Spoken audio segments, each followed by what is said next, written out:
CTV's W5. No, I didn't do it. It wasn't me. Imagine being falsely accused of murder, Being called a baby killer and being spit at. thrown in prison I couldn't believe what was happening to me. for a gruesome crime you couldn't possibly commit. There was not a shred of forensic evidence linking him to the crime scene. The judge passes out a life sentence. What the hell happened here? How often does Canada's legal system make such life-shattering mistakes? That stupid trial. And what's the true cost of a guilty verdict slapped on the innocent?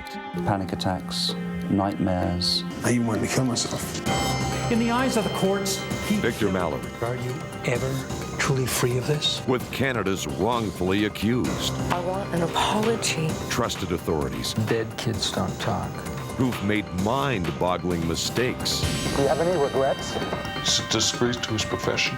and the disturbing reality for those finally found innocent. I'm free, but I'm not. You're branded as a murderer. This is CTV's W5. Here is Sandy Rinaldo. Welcome to W5. Consider this, the sudden, unexplained death of a child, a family member accused and imprisoned in her death. Claims of innocence that go unheard for years and years. A loyal mother who stands by her son. And finally, a controversial doctor whose testimony contributes to the flawed conviction. The script for a heart-wrenching Hollywood drama? Tragically, it's an all-too-real Canadian case.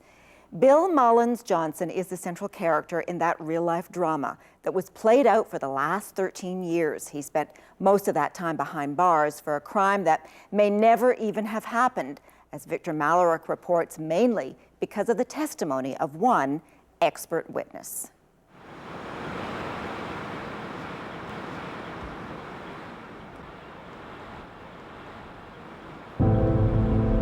Daybreak in the northern Ontario town of Sault Ste. Marie, and with it, a tragic emergency call. We need a cruiser at 66 Robin. 4-year-old possibly died through the night. An ambulance rushes to the home of the child. Paramedics hoping to get there in time to revive her, but there is nothing they can do. Little Valen Johnson is dead. She was a excitable, mischievous little girl. A lot of fun to be around, actually. Bill Mullins Johnson, Valen's uncle, lived with the child and her family in this small home. He'd been babysitting her the night before. The mother's screams woke Bill from his sleep. Kim come barreling down the stairs, screaming, "Valen's dead, Valen's dead." What happened next? I started going upstairs, and I met Paulie coming down, and he told me that Valen was dead too. And we went back up into Valen's room, and that's where I saw her. She was kind of on her side, curled up, kind of like this. Her hair was in her face. And when Paulie rolled her over to her onto her back, she was stiff. You're watching your brother trying to revive your niece. What thoughts are going through your head? What the hell happened here? That was what was going through my head. What the hell happened here? And that's what everyone wanted to know, including the police. The police started taking statements almost as soon as they walked in the door. When the police were talking to you the first time, did you have any idea, any inkling that you might be a suspect? No. When was the first time you realized that you're being questioned as a suspect in the death of Valen? When they arrested me. Less than 12 hours after Valen's body was discovered, Bill Mullins Johnson was taken into custody and charged with first-degree murder. Everything after that point is kind of in blotches. I was in tears, I was in hysterics. I couldn't believe what was happening to me. What did you say to the police? It wasn't me. I did nothing to her. Interview notes compiled by the investigating officers show that no matter the question, Bill kept repeating the same answer. I didn't do it. Over and over again. Every time they interviewed me at the police station, I just kept saying that over and over again. You didn't do it. No, I didn't do it. It wasn't me. By this time, word of Valon's death and Bill's arrest had spread through the extended family.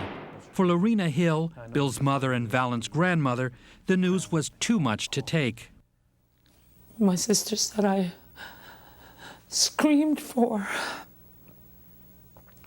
3 to 4 hours. I couldn't stop screaming. I couldn't understand people when they talked to me. It sounded like they were talking gibberish. It made no sense. And there was still more disturbing news to come. Doctors said Valon had been sexually assaulted. Bill was now accused of the most horrific of crimes, raping and killing a little girl. There's just no way he could have done any of those things that they said, how she died. In September 1994, after 14 months in custody, Bill finally got his day in court. He held fast to the belief he would be found innocent. After all, there was no physical evidence linking him to Valon's death. But doctors testified there were signs of sexual abuse, and Bill's fate was ultimately sealed by the testimony of this man, Dr. Charles Smith. The top pediatric pathologist in Ontario at the time and the prosecution's star witness, Dr. Smith testified Valon was strangled to death while being sodomized. After only 6 hours of deliberations, the jury made its decision. And then the verdict comes in. Guilty. I couldn't believe that they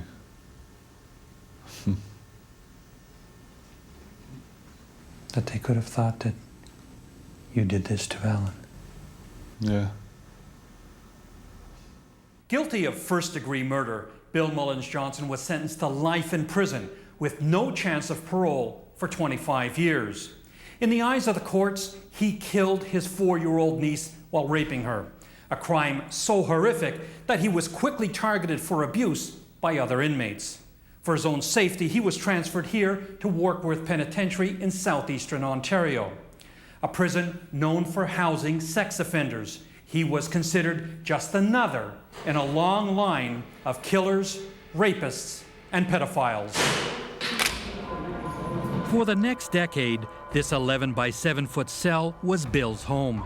And throughout those years, he continued to maintain his innocence. But only one person was listening, his mother. We cried all the time.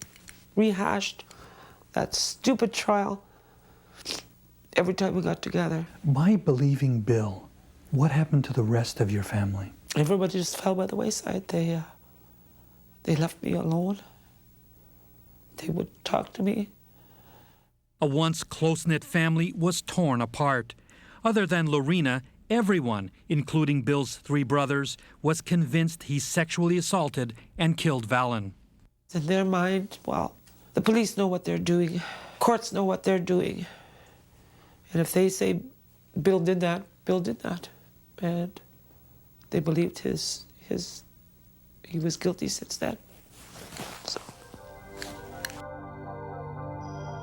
The years crawled by, and Bill struggled with depression in prison. But in 2001, finally there was someone other than Lorena who was willing to listen to him, review the evidence, and eventually believe Bill was innocent. That someone was David Bayliss, a lawyer with the Association in Defense of the Wrongfully Convicted, AIDWC for short. There was not a shred of forensic evidence linking him to the crime scene. There was no semen, there was no blood, there was no saliva, no hair, no biological material whatsoever connected Billy to Valon or the bed where she was found dead. How do you end up with this kind of conviction then? Tunnel vision. It doesn't only affect prosecutors and police officers, it affects scientists as well. And by this time, controversy was swirling around the pathologist at the core of Bill's case. We knew that Charles Smith was heavily involved in the case, and that immediately in the case of Aidwick lawyers, gets the antenna standing straight up. So, Well, what is it about Dr. Charles Smith that gets your antenna going right away? there's been a history of mistakes, demonstrated mistakes by this particular doctor. Back in the early 1990s, Dr. Smith was hailed as a superstar in the world of pediatric pathology. He pioneered the use of CT scans on skeletal remains to detect previously unseen signs of child abuse. And in a 1998 interview, he touted himself as the voice for dead children. Dead kids don't talk. They have a great deal to say to us if we would only listen to them very, very carefully. But in recent years, Dr. Smith's reputation has taken a beating. Several of his opinions have been discredited by other experts. He's been criticized by judges and the Ontario College of Physicians and Surgeons. On more than one occasion, he's even misplaced evidence. And he did it again with autopsy exhibits in Bill's case. We made a request for those exhibits and were told essentially that they had been lost by Dr. Smith. After nearly 2 years in bureaucratic limbo, the Ontario Chief Coroner's Office ordered a search of this office that Dr. Smith kept at the Hospital for Sick Children in Toronto. Remarkably, the critical pieces of missing evidence, autopsy slides, were found on Smith's desk. With the medical exhibits finally retrieved, 2 expert pathologists determined the bruises on Vallen's body were misinterpreted. The marks, they concluded, were not evidence of strangulation or sexual assault, but simply the gravitational pooling of blood after death. Vallen likely succumbed to a sudden natural death. Vallen Johnson was not killed by anyone. Did the review find any evidence of sexual abuse on Vallen Johnson? Absolutely not. And retrospectively, when we look at this, there was really no basis at all to find initially that she had been sexually assaulted. So in September 2005, armed with the new medical findings, Bayliss headed back to court.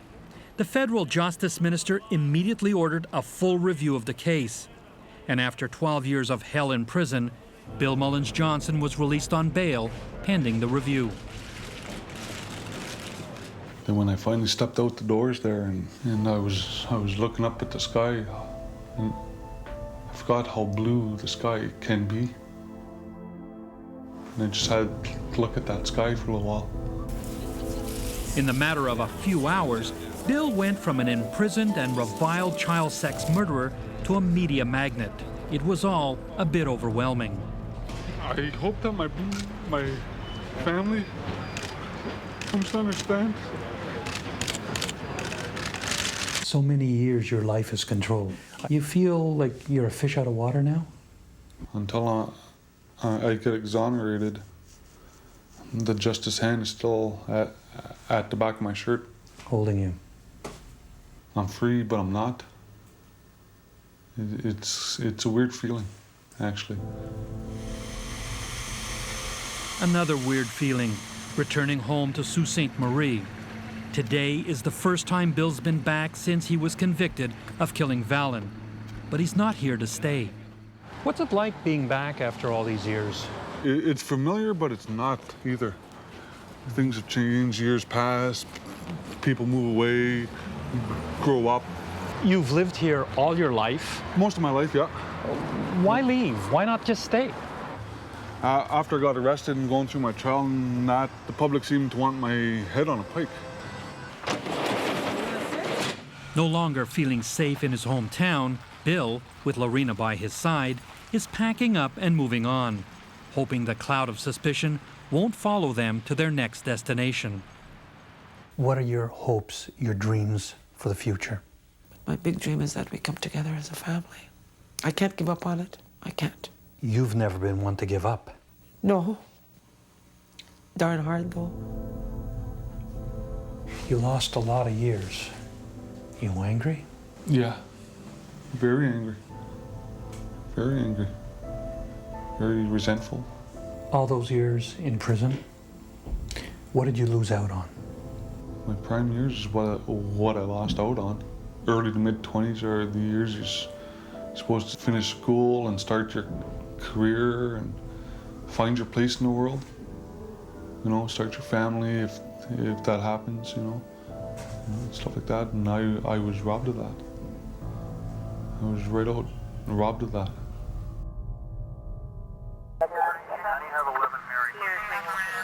When we return, They said they know that I did it. They said they have the evidence that I did it. falsely accused of killing her daughter, Total disbelief. thanks to another life-shattering decision made by this doctor. He's wrong. Will he be held accountable? Is there a possibility I could talk to you about your cases? When CTV's W5 continues.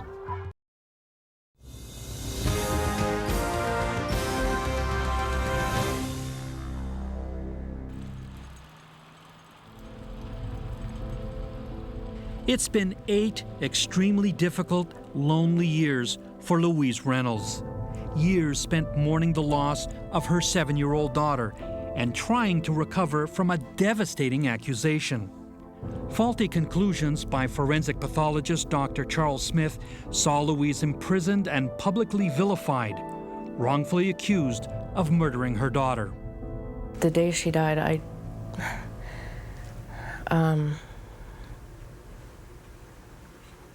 my world crashed, I guess is the way to put it. Sharon Reynolds had been missing for several hours when police found her body under the stairs in the basement of the family home in Kingston, Ontario. Her body was a grisly sight, covered in scores of wounds. The police broke the news to Louise. Did you have any inkling that the police were considering you a suspect in your daughter's death? No. 2 weeks later, all that changed. What did they say to you? They said they know that I did it. They said they have the evidence that I did it. When you're sitting there and they're telling you this, what's running through your mind? Total disbelief. It was like I was in another world, really, because I just couldn't believe they were sitting there telling me that. Dr. Smith concluded Sharon had died a horrific death, stabbed more than 80 times, likely with a pair of scissors. Dr. Smith was at my preliminary hearing and testified that, you know, he had no doubt that my daughter was stabbed to death. I'm just sitting there thinking he's not right, he's wrong. Dr. Smith was wrong, but it would take almost 2 years for another expert to publicly challenge his findings. I've seen dozens of scissor marks on bodies, and these were not scissor marks. Dr. James Ferris is an internationally renowned forensic pathologist. He concluded there was only one possible explanation for Sharon's wounds. They were absolutely classic of dog bite. That, in my view, there was never any other reasonable option. But Dr. Smith had already testified there was absolutely no way in the world a dog could have caused that pattern of injury. Even though a pit bull living in the house was spotted with a red substance around its mouth on the day Sharon was found. And there were even dog teeth marks in some of the wounds themselves. So how to account for Dr. Smith's previous conclusion? Just simply incorrect interpretation of the findings. Pathology. Eventually, Dr. Smith relented, saying he deferred to the other expert opinions. So after spending 22 months in solitary confinement in prison, the Crown dropped its case against Louise Reynolds and she was set free. Sitting in a jail cell and every day being called a baby killer and being spit at. Dr. Smith said he defers to the other experts in their conclusions of how your daughter died. He defers. You think he should do more than just defer? He should admit that he was wrong.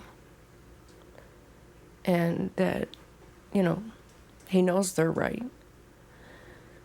And he just needs to accept the fact he made a mistake. And it's far from the only mistake. Dozens of children's deaths are being re-examined. Cases in which Dr. Smith may have made other mistakes that may have led to time spent behind bars for people like Louise Reynolds and Bill Mullins Johnson, the man who spent 12 years in prison, due largely to Smith's flawed testimony. Ontario Chief Coroner Barry McClellan felt he had to take action. Conduct a review of criminally suspicious and homicide cases dating back to 1991 in which Dr. Charles Smith had performed an autopsy or provided an opinion. In a groundbreaking move, McClellan announced he was assembling an international team of experts to review 44 of Dr. Smith's cases. This is an unprecedented review, and I'm taking this essential step to maintain that public confidence. How does it compare to other reviews in Canada, even the world? I'm unaware of any chief coroner or chief medical examiner conducting as extensive a review as what I've announced into any individual pathologist's cases. Anywhere in the world? Anywhere in the world. But the review hasn't prevented Dr. Smith from practicing. In September, he left Ontario to take a job here at the Saskatoon City Hospital. And while he was once proud to discuss his work, Dr. Smith is no longer willing to talk. Dr. Smith? He refused W5's request for an interview, so we paid him a visit. Is there a possibility I could talk to you about your cases? Anything like that? But you've had a number of your colleagues, peers, you've had judges, you've had lawyers look at your stuff and say, look, there's a real problem here. Is there not a possibility that you would speak about that? In the appropriate forum, yes. I'm very happy to speak about it. Well, I don't understand why you won't speak about it. My lawyer has instructed me as to what is the best thing for me to do.